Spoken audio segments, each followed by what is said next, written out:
Good morning, everyone, and welcome to the next installment of the NACDA and Affiliates virtual programming lineup. I'm Dana Leroy, Communications Manager for NACDA, and we are glad to have you with us for this sponsored content session with Victory Innovations. It's an exciting time right now in college athletics, with institutions across the country announcing the return of fans and, in most cases, full or near full capacity for their facilities this fall. As the athletics world finds its way back to some kind of normal, though, it is still crucial to keep the health and safety of student athletes, administrators, game day staff, and fans at the forefront. Today, we are going to dive deeper into the topic of infection prevention with Victory Innovations and their electrostatic sprayers.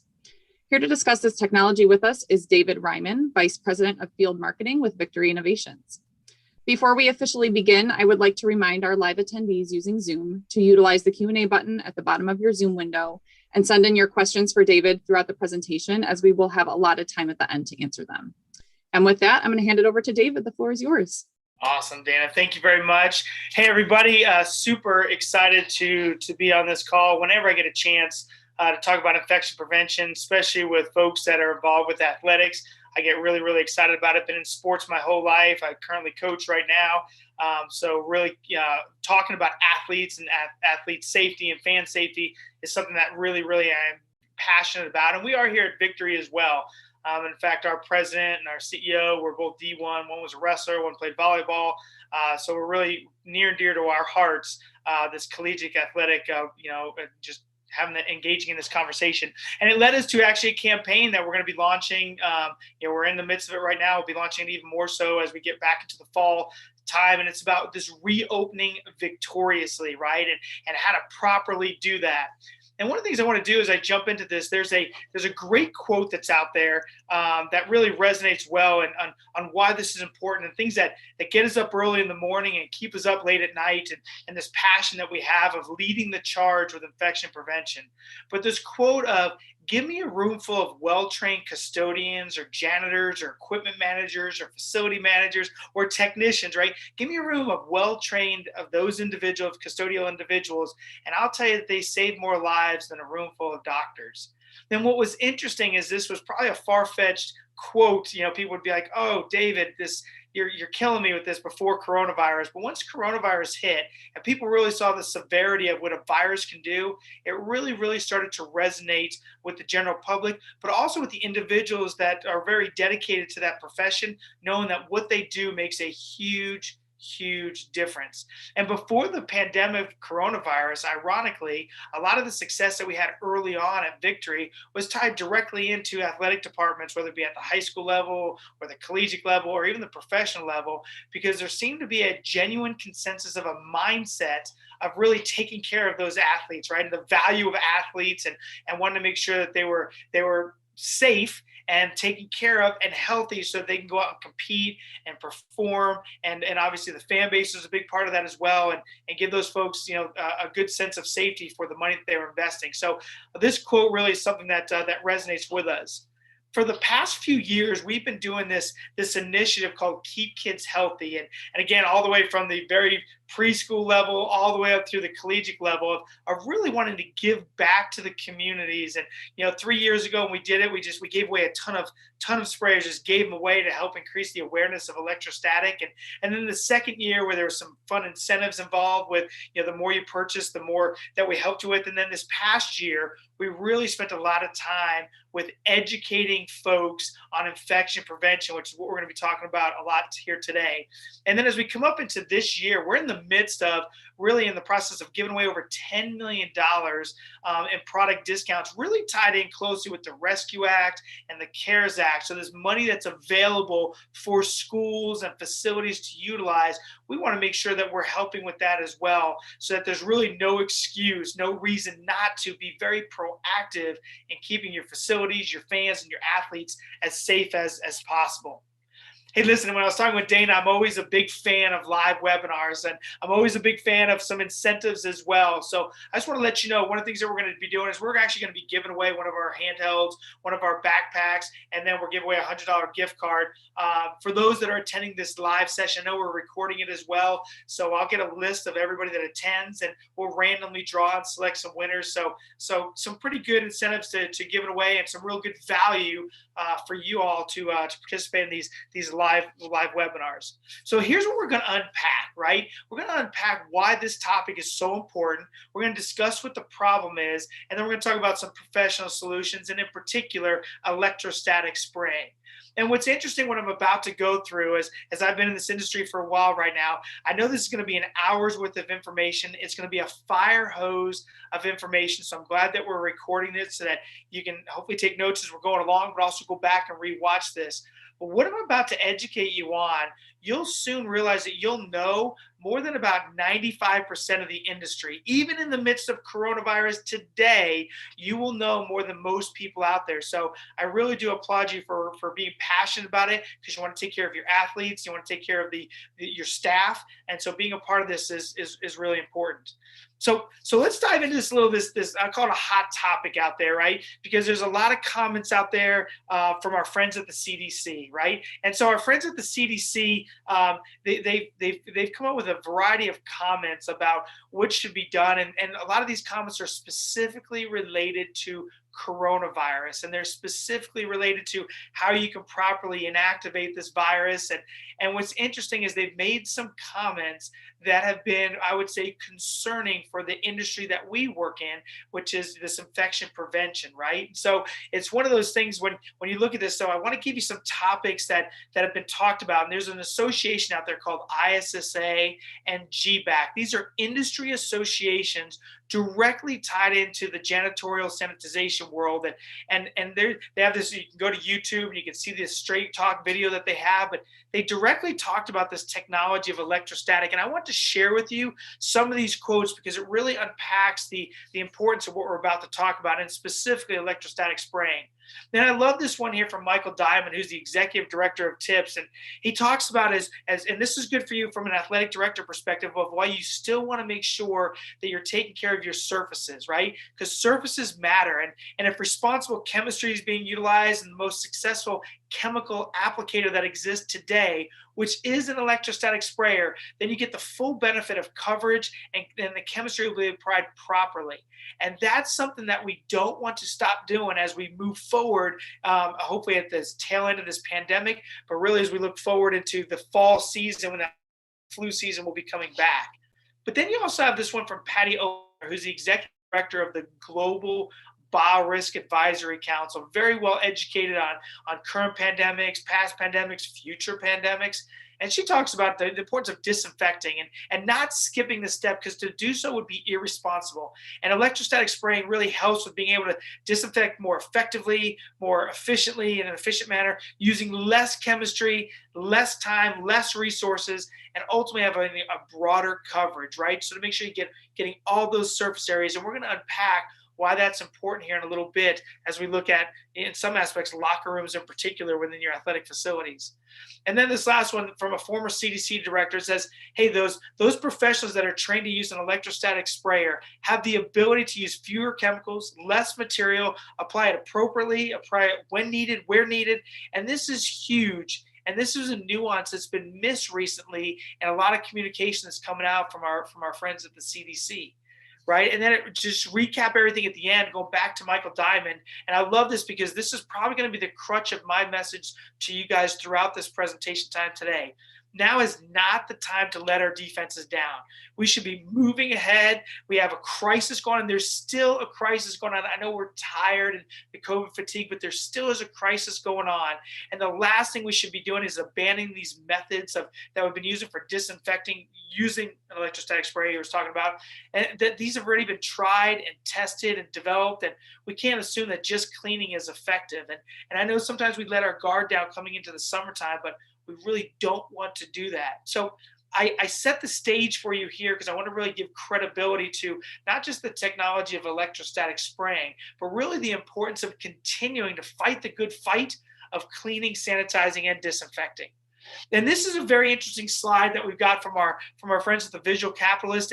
And listen, this is as you get ready to again open up your facilities, and maybe you're looking short term, but I want to encourage you to look long term.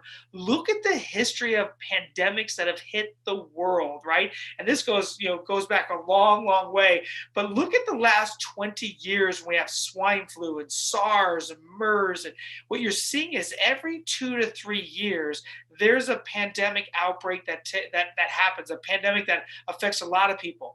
But in the athletic world, you're constantly dealing with things like ringworm and measles and staph and MRSA and a lot of other pathogens that take place in there. So you're always fighting that good fight, and then you throw in the pandemic aspect of it. And so what I want you to know is that we're fighting coronavirus today, but the next pandemic is coming, right, within the next few years. So if you're really good at establishing the right protocols and the right way that things can be done, you'll be well ahead of it more proactively, so that you're not as impacted when it does come. Because it's not a matter of if it's going to come, it's just when and how bad is it going to be. And I want to show you I want to make sure I'm sensitive about this topic as well, but I want you to hear the process that goes along here. 9/11 was a tragedy, and nobody denies that it was a tragic event. And because of that, there are new protocols that are put in place at TSA. Nobody travels the same way again. So this tragedy produced a new way that we travel and move around from place to place within the US, within the world. And then school shootings, right? I mean, very sensitive topic, very tragic aspects for these school shootings that are going on. And because of that, right, there are new processes in place on how you can go visit, whether it be universities or schools. And listen, I have a 9-year-old little boy that's finishing up 3rd grade tomorrow. Right. And I can't just pop in and go have lunch with him. I can't go just check on him like I would have also 20-year-old twin daughters, like I could when they were in 3rd grade. So a lot has changed. So a tragedy has produced change, and that's never going to change, right? For the safety of our students, for the safety of the administration, there's just a new way that things are being done today. Well, the same holds true with what's happened. We're in the midst of a tragedy. Coronavirus was a global tragedy, and it affected every community that's out there. So we'd be remiss if we didn't say that because of that tragedy, there should be a new way that things are being done. So the way that you clean and sanitize and disinfecting should be different, right? There should be better protocols put into place. And right now they're not being regulated like you've seen in the other 2 examples, but you can make that difference by making sure that you don't let up. And there's not a day that doesn't go by, and it breaks my heart a little bit that folks are like, oh, I can't wait to stop doing this process and protocol. And I plead with them and I beg with them, like, hey, don't stop doing it. You might have just started doing something different because of coronavirus, but it really is the right way to do things. And we'll talk a little bit more about that as we move forward. So let's continue to unpack why this is so important. And I love this slide up in here because it talks about the census. This is important because there's over 331 million people in the United States, right? If we're just focused here on the US. And so this is about people, right? This is about people. It's about fans coming back and watching. Everybody wants sports, right? So 95% of Americans are affected by sports on a daily basis in some way, shape, or form, and for whether it be the news or things that they talked about. So sports is a heartbeat of America. It's a heartbeat of that 331 million. And this is important because we want to keep these people safe, right, as they come back. And I love this photo as well because this is one of faces. And sometimes we see big numbers, and maybe even see packed stadiums on the masses. But I put this slide up there just to represent the United States, but to represent why we do what we do, why you do what you do as well, because it's affecting people. We're in the people business. We've always been in the people business, whether it be from an athletics perspective, infection prevention perspective. So what you do matters every single day. And we all want the fans to come back. We all want the athletes to come back in a safe environment. But this is important because we're talking about people here, and you can make a difference for those people. So I always show the updated numbers, and listen, the trend is 22,000. These are a number of cases that just happened on the 26th. It just happened yesterday, right? So we're still in the midst of this. And if you look at this trend, and it's so great to see it trending down, which is awesome. But keep in mind, we saw this trend happen last year as well. And summertime came around, and a lot of people got a little loose on their protocols, and we saw the spike go back up. So we want to make sure we're very cautious, and we want to make sure that we're doing all the things that we can as we go to open back up, but that we're still cleaning and sanitizing, disinfecting properly. And then here's another interesting thing. Listen, this isn't a conspiracy theory thing. I just want to just point out some facts to you on some numbers. So when it comes to testing from the CDC, these are numbers from the CDC. There's been over 440 million COVID tests out there, and 35 million have tested positive, right? Which puts that at a population of 7.8 have tested positive. And I want you to look at that number. And I know that some people have to get tested daily because of what they do, but in general, most people that go get tested have a coronavirus-like symptom, which is also a norovirus-like symptom, which is also an influenza-like symptom, which is also an allergy-like symptom. So they go get tested for coronavirus, and then they test negative for it, but they don't go get tested for something else because they're just more relieved. I'm like, whew, I don't have coronavirus. This is really, really great, right? But at the end of the day, they have something. They have another pathogen. And we've been talking so much about coronavirus, but we got to make sure that we're also making sure we're aware of the other pathogens that are out there, because it's equally important that we don't lose sight of those and we keep fighting that good fight, right?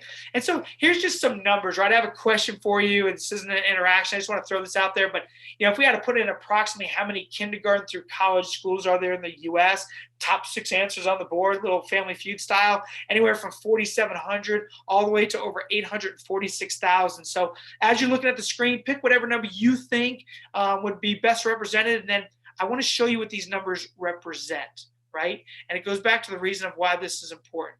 The 4,700 is the amount of Walmart stores that are in the U.S. and 275 million shoppers go each week.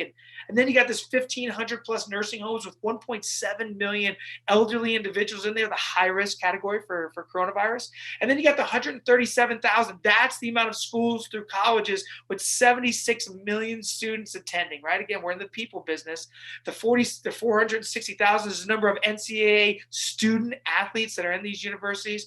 480,000 is school buses, where 45 million students ride buses to and from the school on a daily basis. And then the 846 is the amount of daycare providers, with over 12 million kids that are 5 and under going.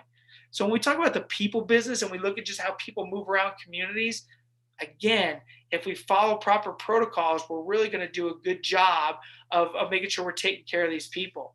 And it becomes important to talk about taking care of them, because this is some recent survey results that came out from our teachers union, from teachers. And the teachers are saying, I don't feel comfortable going back into schools, right? And so I don't feel comfortable with our processes. And while that's interesting to look at from a teacher perspective with going back to, as we look to the fall, and teachers want to feel comfortable going back to their schools so that the schools feel comfortable opening back up to their students. But the same philosophy holds true with stadiums, with outdoor events, with indoor events. There needs to be a level of confidence that folks know, I know if I come back, that I know that things are being done properly. And so communicating how you're doing things, how you're cleaning and how you're sanitizing, how you're disinfecting is very, very important in order to build that confidence for those folks. And then listen, this is hot news too. Listen, the Olympics are coming up in Tokyo, right? So starting in 2021 and July 23rd, but watch the news, right? So, Japan right now, or Tokyo, is going through an increase in a spike of coronavirus. They're seeing an uptick. They're very, very worried about what's going to happen. In fact, there's a lot of talk. I just watched on ESPN the other day that, do they cancel the Olympics? Do they move it to another country? Because they're so fearful of all these folks coming in for other countries coming into one area. So this is still a relevant topic. And so what we haven't seen happen, or the way that Tokyo can help, is to talk about what is their protocols and processes to keep people safe and make sure they have those expectations for folks that are traveling into that. But it's still very, very relevant. And I know if you're like most folks that you might be tired, we call it COVID fatigue. But the reality is we got to keep fighting the good fight, right? It's like a football game is 4 quarters. You might be tired at halftime, but you got to keep fighting the good fight until the game is over, until the final whistle is blown. It's important that we keep doing that. And then our friends from ISSA, listen, this is some day wrecking stuff that I'm about to show you, right? How dirty are your schools? And they do this research every single year, and they talk about, listen, this is toilet seats in schools, about 3,200 bacteria per inch compared to keyboards. And listen, this is schools from kindergarten through college, very similar statistics when you look at it. And then look at locker room benches, over 8,000 bacteria per inch, locker room showers, 153,000 bacteria per inch. Like, we can't stop fighting the good fight. And a classroom desk and water fountains, you can see that bacteria per inch starting to increase as you go. And then buses, right? 100,000 bacteria per inch on buses, right? And then this one, water fountains, 2.7 million bacteria per inch. It's interesting watching all the facilities. I went to my gym this morning as I was working out, and they were so proud. There was a huge announcement: water fountains now open, right? I mean, we've opened everything else, but the water fountains were the last thing. And so I asked them when I went in, because they made such a big deal out of it, and I'm in infection prevention. I said, well, what's your protocol to make sure that water fountain stays safe? And it was like this blank stare, like, what are you talking about? Like we're all fine, we're vaccinated, and so we don't need to keep that safe. And it's like, I need you to keep it safe from more than just coronavirus. I need you to keep it safe from the other bacteria that are going inside of this gym. And in case you're wondering, like, well, what do you mean? What other bacteria? Listen, free weights, 362 times more bacteria than a toilet seat, right? And so even this morning when I was working out with free weights, I'm like, this is so disgusting, right? And I watch their protocols that they have in the gym that I go to, and no way are they doing proper cleaning and sanitizing, disinfecting of the free weights. So I know the statistic still holds true today. And then here's a crazy one too: hospital-associated infections, right? 1 in 31 people that check into a hospital today are going to get a hospital-associated infection. A hospital, which should be an area where you go into and feel the safest, that surely their cleaning, sanitizing, disinfecting protocols will be at the top notch. But 1 in 31 people, it's costing the industry billions with a B, billions of dollars, because they go in for one thing, they contract a hospital-associated infection. So this is important stuff to talk about, because your safety matters, right? Everybody's safety matters. And here's what's crazy. I was traveling just the other day, and I was in a large facility, $15 million athletic facility. And I was talking with the general manager, and they're tired. They've been doing a good job running tournaments and trying to open back up. And I said, hey, talk to me about what is your continual moving forward infection prevention protocol. And he said, he's like, oh, David, I'm so tired. We've been working effortlessly to clean every day, during the day and the evenings. He's like, you know what? I come to the conclusion, nobody's going to be able to prove that they got sick in my facility. So I'm really not worried about it anymore. And it was like, oh my Lanta, like, I can't believe he just said that, right? Because that's the wrong mindset. Like, we've all got to fight the good fight together. But he's dramatically reducing his protocols, reducing the way that things are being done, right? And listen, some of the stuff does need to go away, but not the important stuff of properly cleaning, using the right chemical to disinfect, right? The protocols are so critical. But that mindset that he had that floored me has been prevalent for a lot of the facilities I'm going to, because people are tired, right? And listen, we've been working with some major sports organizations as well. And we work with the NFL and the Major League Baseball and hockey arenas and so forth. And there's some similar conversations that say, well, hey, listen, I really want to make sure we take care of the locker rooms. I want to make sure we take care of our athletes. And so we asked the question, well, what about the fan base? Like, what's that protocol for that? And there's some great stuff going on out there as well. So I don't want to take away from that. But there's still some folks that have that same mindset of like, all these fans, they're not going to know whether they got sick here or at Walmart or at school. And so we're really not worried about it. They'll never be able to prove it.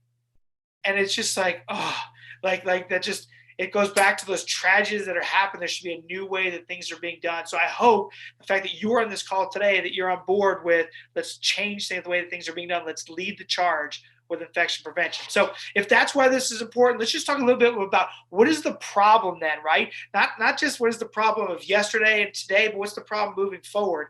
And the reality is this, and it comes down to the way that you're applying chemical solution. And the way that it's being done in the past and for a majority of today is just not effective. And let me show you what I mean. It's one of my favorite demos. If you have a pen anywhere near you and you just look at the tip of this pen, according to the CDC, if this has coronavirus on it, norovirus on it, influenza on it, staph or MRSA on it, it can get up to 1,000 people sick.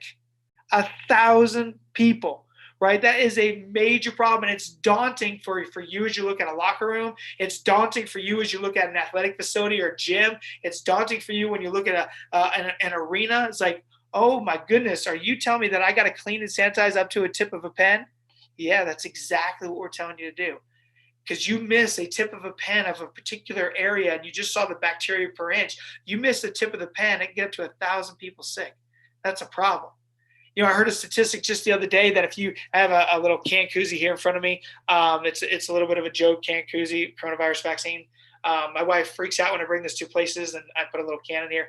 But they said you could put all the coronavirus in the world into a can, a soda can, right? Or a beer can, whichever you want to preference. So this little bit, this little 12 ounce is what's wreaking havoc worldwide. So we're talking such a little coronavirus can really impact a major world or community. So the tip of the pen, it's overwhelming, right? And some of this, I should have prefaced this in the beginning, as you learn some of this information that you can't unlearn it. It's whenever we bring new people on board or I get a chance to train, I just say, man, I'm going to tell you things that you're going to wish you didn't know. And this is one of them, right? And this is one of those that you look at an area and you're the very office that you're in and be like, oh, how am I going to do this? It's overwhelming. So let's just talk about chemical and the way that people are applying it today, because we think that's the real issue. And a lot of people do the old, the wipes, right? And listen, I talked about my third grader, who will soon be a fourth grader. And then I talked about I got 20-year-old college students. One goes to Liberty. The other one goes to Anderson, which is right by Clemson. And listen, the back to school item for both my collegiate, students and for my elementary students was the same: wipes, wipes, wipes. And it's not that wipes are intuitively bad. It's just that if you read the back of them, read the back of them. If you read the back of them, it's going to tell you that you need to leave that surface area wet for at least 4 minutes in order for it to be effective.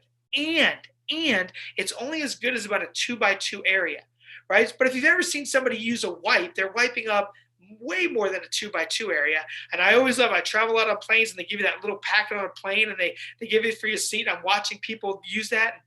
Once you go beyond that 2x2 area, all you're starting to do is move contamination around, right? That's all you're starting to do.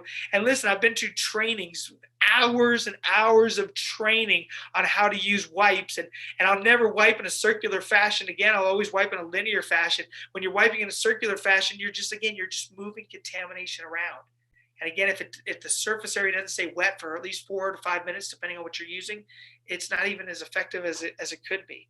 So it's a major problem. Like, go get your wipes, look at the back, read the back of them, and you'll be like, I've been using this wrong for so long. And it's why people are so frustrated, because they've been using these products for so long. It's been their main source of attack. And then they still see outbreaks. It's like, well, nothing we're doing is working. Well, it's just you're applying the chemical solution wrong. There's a place for wipes, but it shouldn't be your main line of defense. And then you got the spray and wipe, right? And listen, I've talked to custodians that have been in this business for 10, 20, 30, 40 years. My first question I ask is like, hey, which chemical solution do you use to disinfect? And they'll tell me whatever they use. And I say, well, what's the dwell time on it? How long does it need to stay wet in order for it to live to the claims that are on the bottle? And most people look at me like, what are you talking about? Dwell time? Like, we talk about how wet. And we'll see that on the back, it's like 5 minutes or 10 minutes or 15 minutes. So if you don't leave it wet long enough, and what most people do is they spray and they immediately wipe away. So if you don't leave that dwell time on there and you just spray and wipe away, it's not doing the efficacy that you need it to do. And then you got a lot of chemicals out there that are like, we can kill COVID in 30 seconds and 60 seconds and 2 minutes. And those are all great statements. And we'll talk about pathogens here in a minute. But the reality is, if you want to knock out things like influenza and norovirus and staph and MRSA, you best be leaving that solution on for longer periods of time, 5 minutes, 10 minutes, some are 15 minutes. And if you're worried about tuberculosis or C. diff or something like that, you best be letting that chemical do its job. But most people are just spraying and wiping away. And that's why it's so frustrating, because it's not that people aren't working hard, they're just not doing it properly. And then you got foggers, and I used to talk a lot about foggers, but our friends from the CDC brought up a good point. When you fog, and we're talking about size of micron size, when you fog or mist, wear a sprayer. When you fog or mist, the microns are so small that are out there that they can stay up in the air anywhere from 40 hours to 2 hours.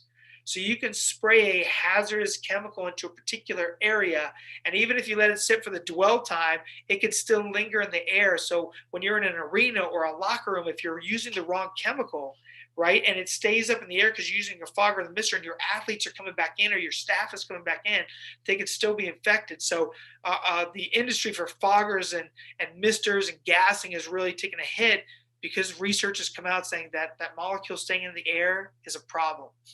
And so then you get to the most effective way, which is electrostatic spraying. And listen, I'll soon tell you about why Victory is great, but here's what I tell everybody when I'm on a call is, listen, whether you use a Victory or one of our other competitors, hear my heart on this one. Electrostatic spraying is the best way to apply chemical solution. Whether you're cleaning, so you can spray it and then wipe it, that's cleaning, or whether you're spraying it and leaving it on so it can be a disinfectant, electrostatic spraying is the best, most effective way to apply chemical solution. But this is where there's a problem, because most people aren't doing that as of today. And when you're cleaning, and this is interesting because people are like, oh, this looks clean. You can clean for two reasons. You can clean for either health or you can clean for appearance. And most people are cleaning for appearance. It looks clean. Just the other day, I was at a restaurant. I was in Charlotte, North Carolina, and we were at a restaurant just outside of a stadium. And we walked in, and the place looked clean. I watched them spray the table down, and we sat down. And I have this thing called an ATP meter. It looked clean, and I know as I was doing my ATP meter, if that thing registered over 100, it was not food grade safe. Well, the table registered at 800. And then they were so proud, just like my gym was proud of opening up the water fountain. This place was so proud. They're like, hey, great news. We're back to real menus. And they handed all of us menus. And so that was just an invitation for me. I ATP metered that menu, and that registered at 500. Right. And so I just looked amongst our table of 8 to 10 people, and I said, this is not a safe environment. It looks safe, but it's not really safe. So you always want to make sure you're cleaning for health. That takes care of appearance, by the way. And so make sure you're doing it properly and doing it right. And knowing the difference between cleaning and sanitizing, disinfecting is actually the number one step that our friends from the CDC, that our friends from the EPA are saying, know that difference.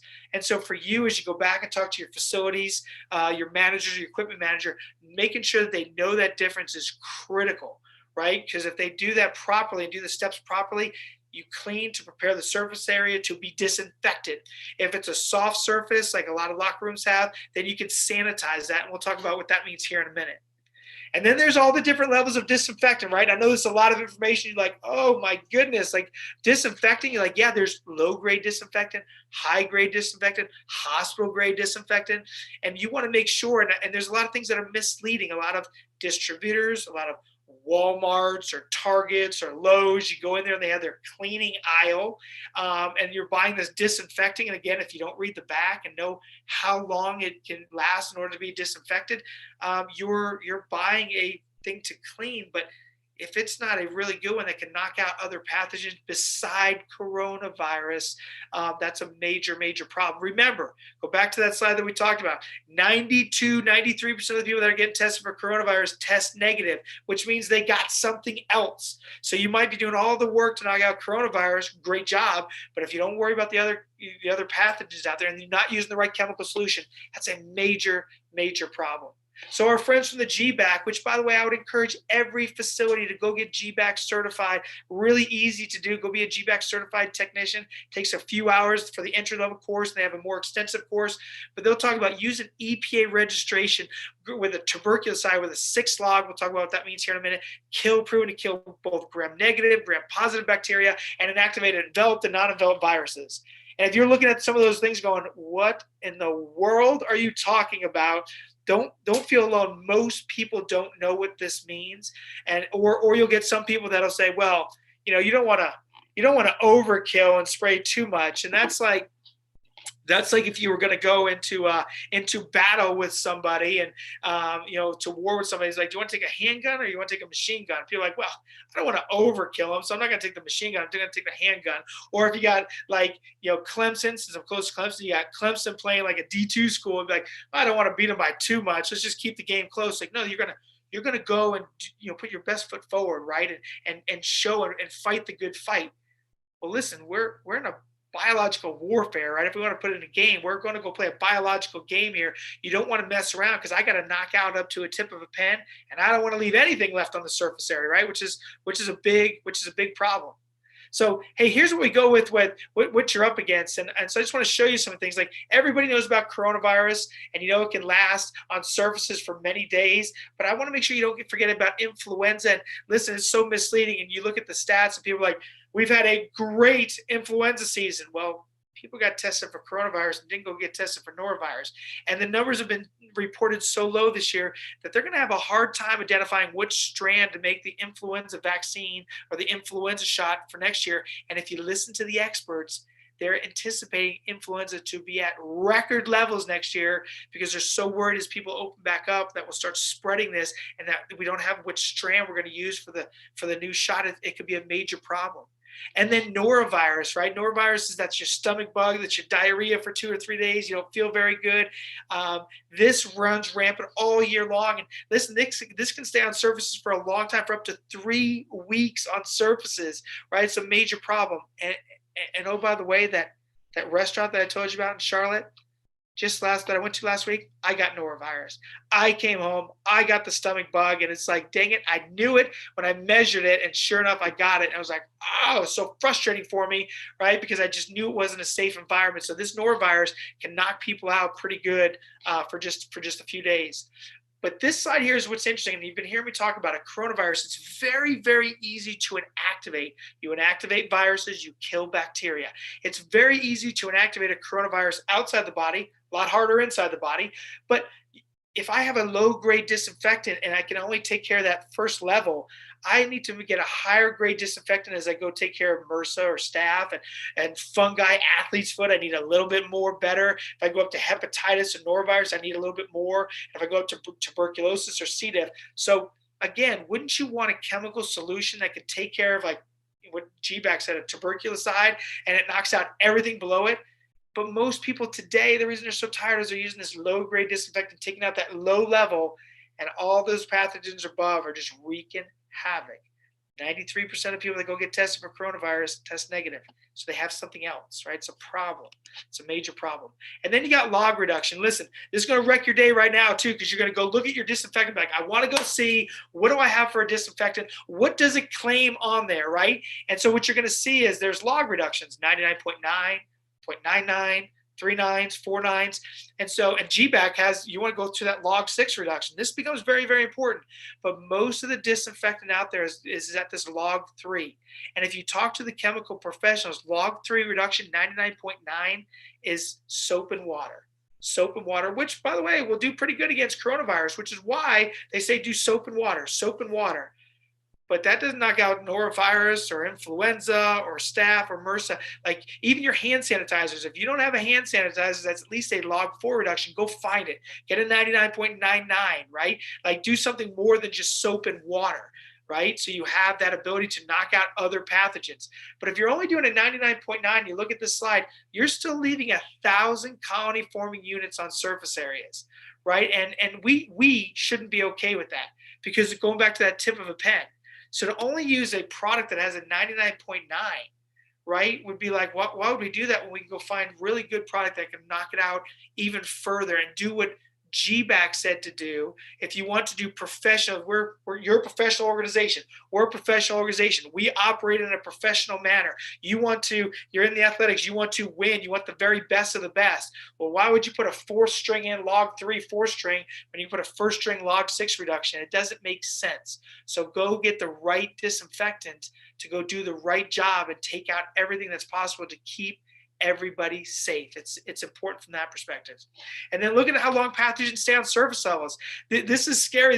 We got days on here, we got weeks on here, we got months on here, we got years on here, right? I mean, look at salmonella, 4.2 years.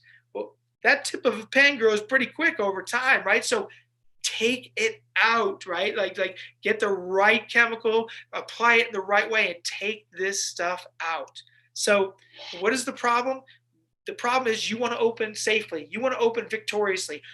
The problem is we want to have you open safe and we want to open you victoriously, but the way that we're doing things today is not right. And so that's why we get passionate about taking this time to come talk to you. And that's why I'm glad this is recorded, that I hope more people come listen to, because there is some really good ways to do that as we continue to move forward. So then there's these these professional solutions that are out there, right? There's a ton of good professional solutions, and this is what a infection prevention protocol looks like.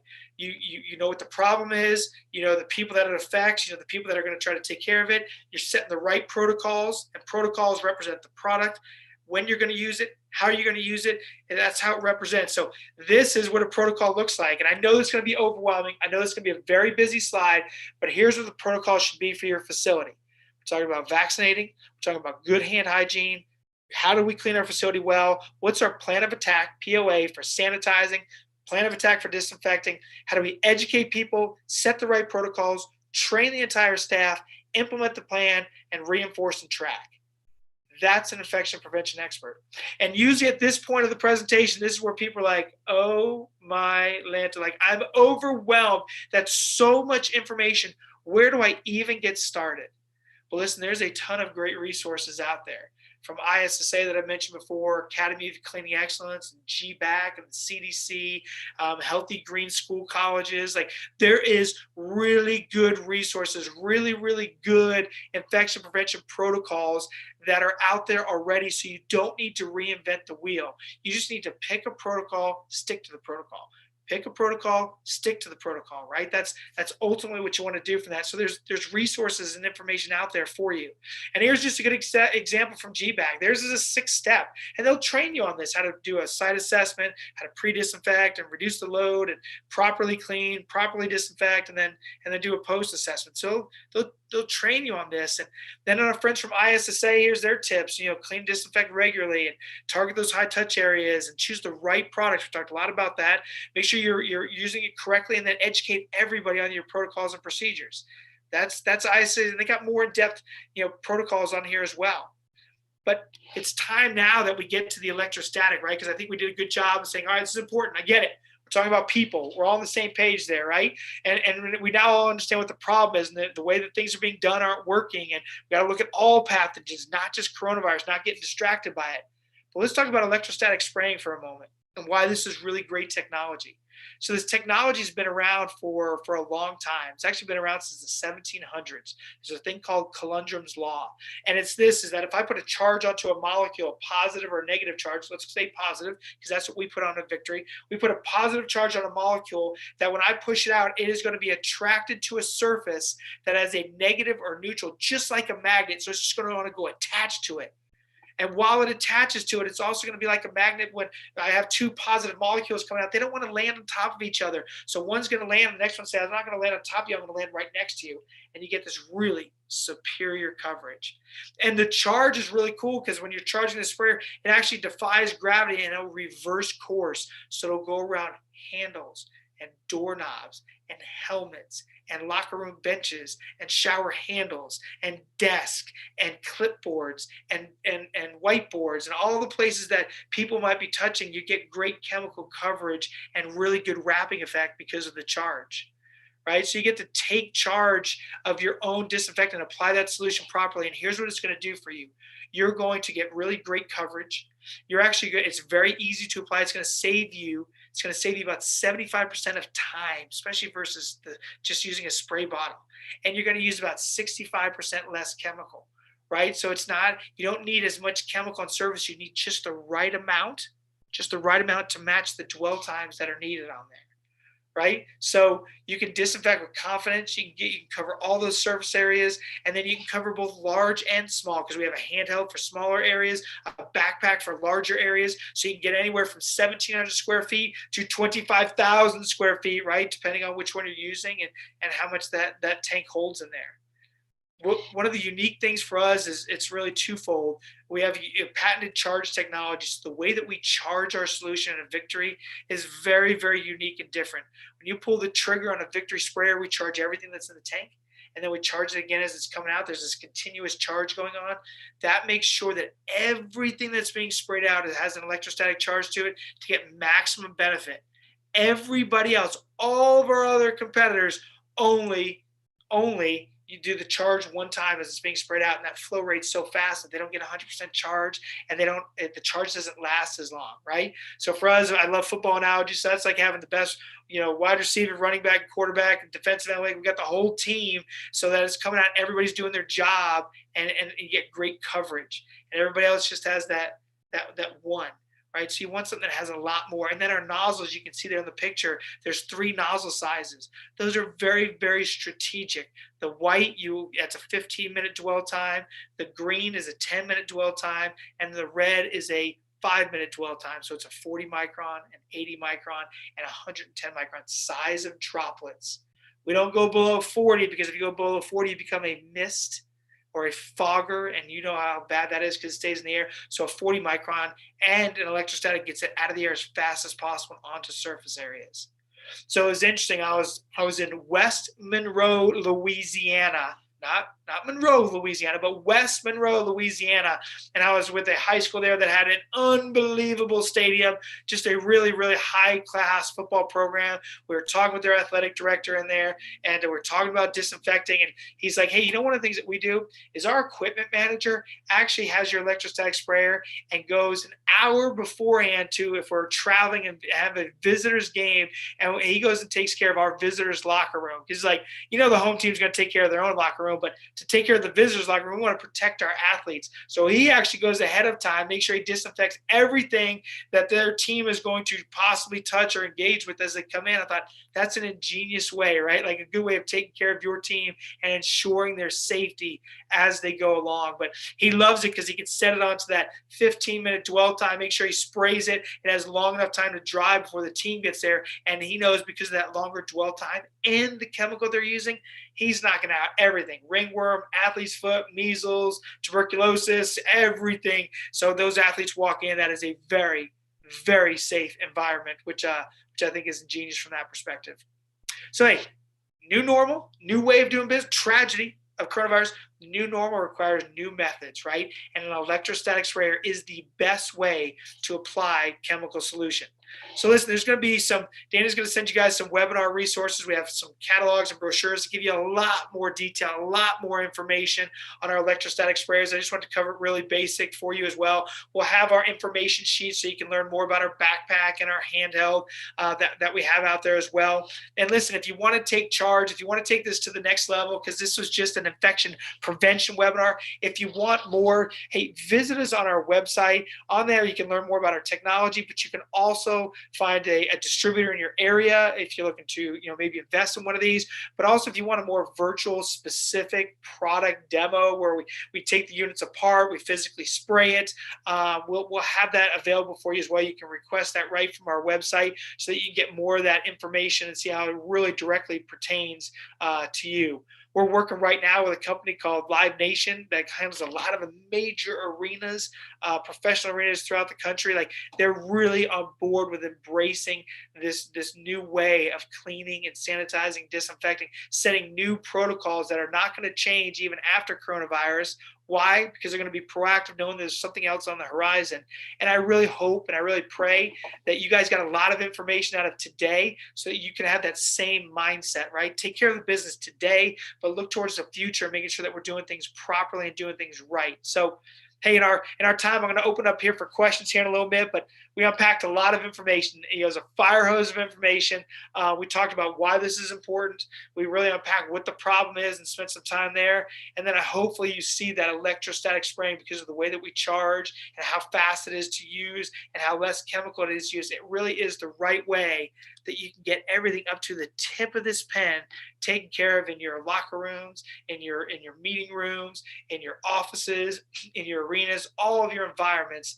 This is the best way to apply chemical solutions. So I appreciate your time today. I always thank people. I always make sure I take the time. So before we open to questions, but thank you for your time today. Thank you for listening, whether you're live or if you listen to this on a recording. Listen, you're taking a major step forward on joining us on leading this charge with infection prevention.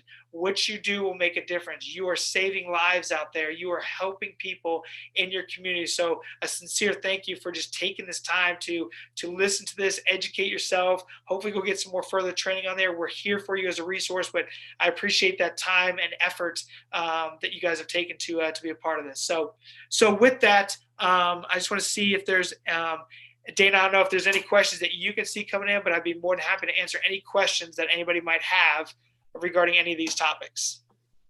Yeah, I just want to thank you, David, for being with us today. Like you said, a lot of great information, and I think it carries over across divisions, right? It doesn't matter where you are in the country. It doesn't matter what level of competition you're at. This is important for everybody at all levels. So we appreciate you taking the time to explain everything for us today. I do have one question.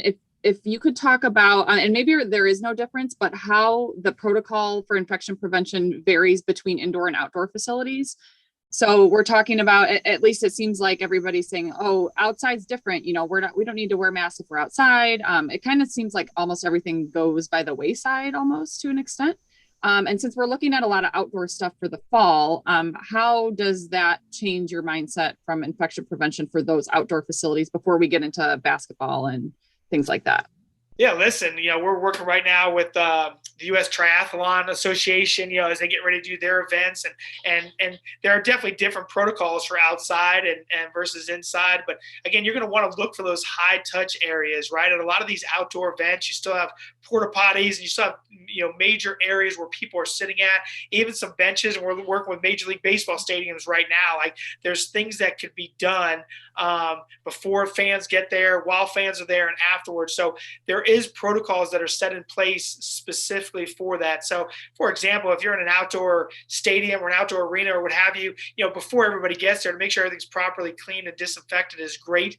There's things like microbial barriers, which, you know, there's research out there that those are effective, because after you clean and after you disinfect, you can put a microbial barrier that'll help fight the good fight. Some are 24 hours. We've seen some at 7 days, 30 days, but that's a way for outdoor facilities, because you can't always be there after everybody touches it, but you can put a barrier down to help during the event. And then obviously afterwards, to make sure that you're properly, especially if you have a lot of people coming on board.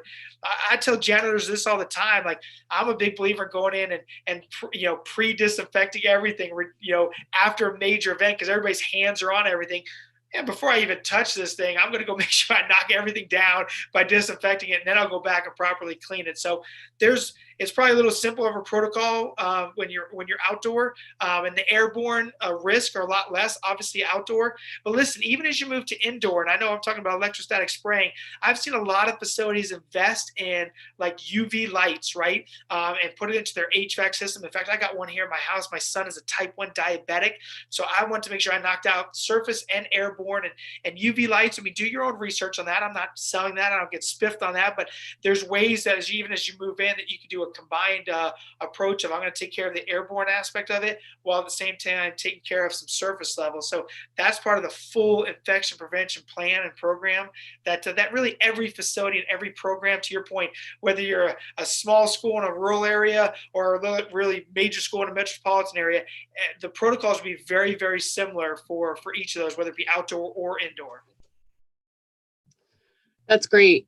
In terms of communication, what have you seen, whether it's in college athletics or another industry, how have you seen organizations successfully communicate to their fans and their constituents that they're utilizing these proper protocols without kind of like beating them over the head and saying, you know, like, obviously people come into their facilities, they see it's clean, but like seeing stuff like the slides that you've showed us and understanding that information as a consumer obviously makes you a lot more comfortable. So what have you seen work well in terms of the communications and marketing?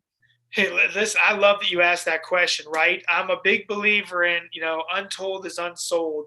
And you want people to have that confidence when they're walking in, even the athletes walking into a locker room. Like, you want that sign saying, hey, this facility, this locker room, this has been properly, you know, utilizing our protocols.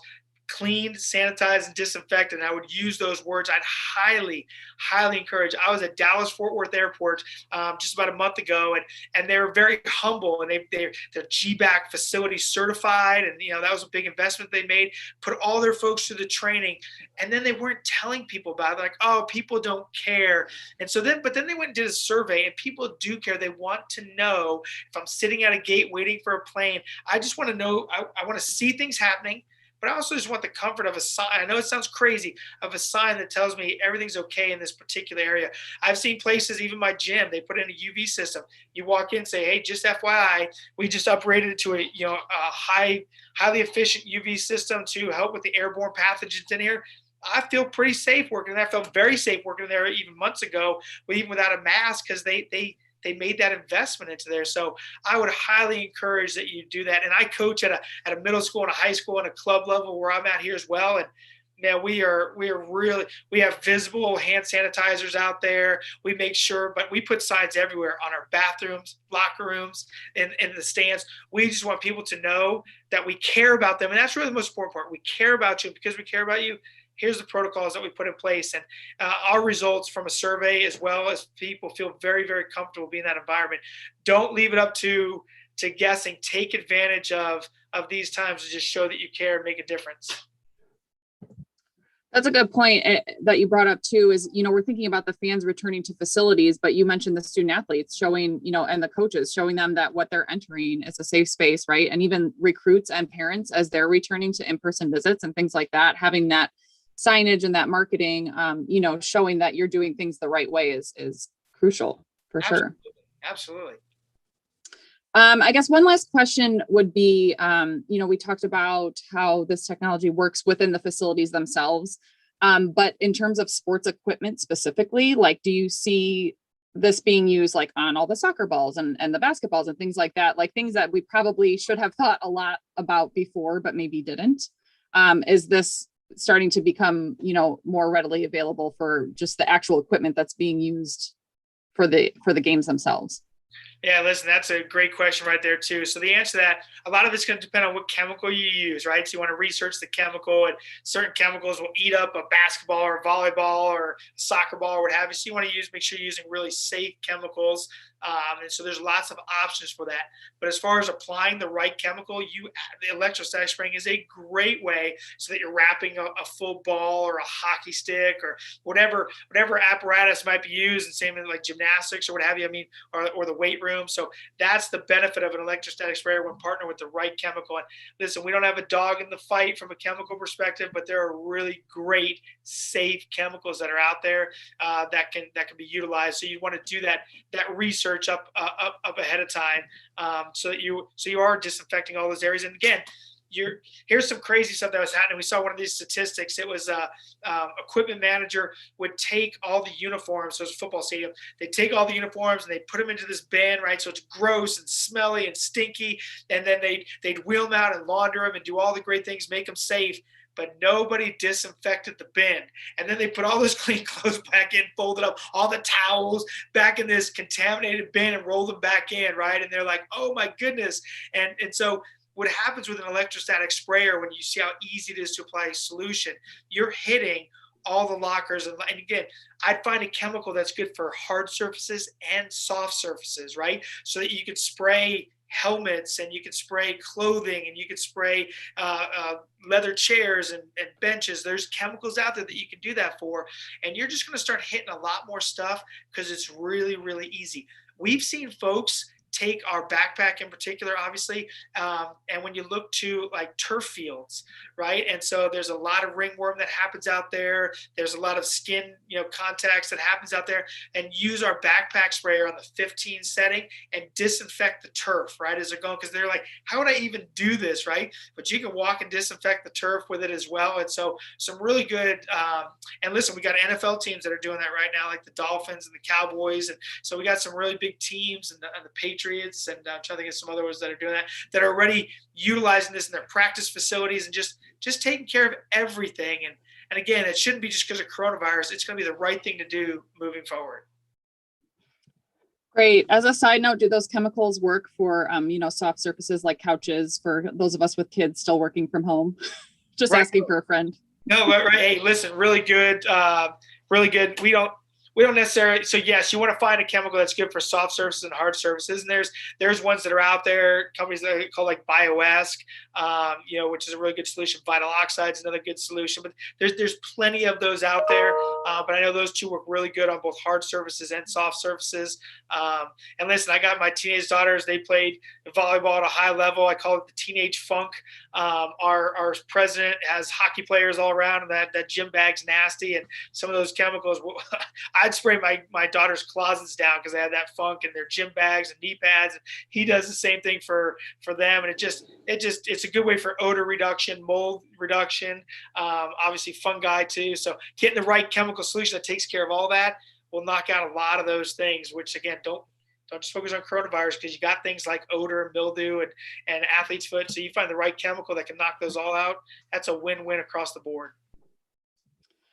Awesome, David. Well, thanks. We're coming up to the end of our hour here, but just want to thank you again for taking the time with us today. We appreciate all of your insight in this important topic, especially as we're heading into the summer, getting ready, gearing up for student athletes to return in the fall. So thank you again. Thanks to everybody who participated today. And we hope